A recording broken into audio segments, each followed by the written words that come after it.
Jean-Luc, mon dessert préféré, une crème brûlée. C'est d'origine catalane. Oui, effectivement, il en existe de nombreuses variantes. Et c'est quelle version aujourd'hui?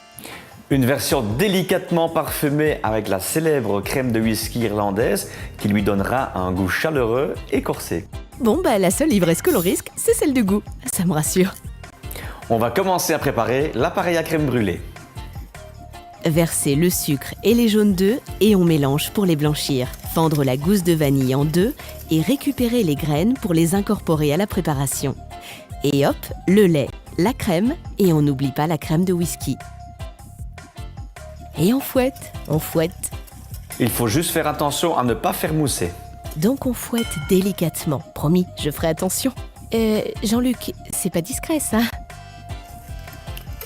Et pendant qu'elle se repose au réfrigérateur, on peut préchauffer un four à 95 degrés, en faisant attention de ne pas dépasser les 100 degrés. On remplit à 3/4 et on enfourne 1 heure. Regardez-moi cette belle crème bien lisse et délicatement parfumée à la vanille. Vous pouvez choisir différents ramequins de présentation. Attention, à la sortie du four, on laisse reposer 30 minutes, puis 2 heures au réfrigérateur avant de les consommer. Mais Jean-Luc, il manque quelque chose là.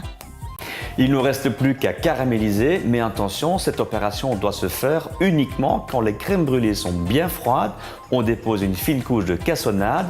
Avec le sucre blanc, ça ne marche pas. Ah, évidemment, une crème brûlée sans cette belle couche de sucre caramélisé, ce n'est pas une crème brûlée. Pour obtenir une belle couche croquante, veillez à bien recouvrir toute la surface de la crème.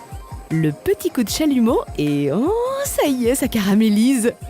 Et lorsqu'elles sont caramélisées, on sert aussitôt. Si vous n'avez pas de chalumeau, pas de panique. Elles sont aussi bonnes telles quelles. Variez les parfums de cette crème en remplaçant la crème de whisky par une crème de café ou encore de l'amaretto. Un dessert facile à réaliser et qui plaira à tout le monde. Bon appétit! Bon à table! Et voilà, encore une délicieuse recette, simple et très facile à réaliser. Pour revoir et partager cette recette et tant d'autres, rendez-vous sur rtbf.be/qu'est-ce qu'on mange.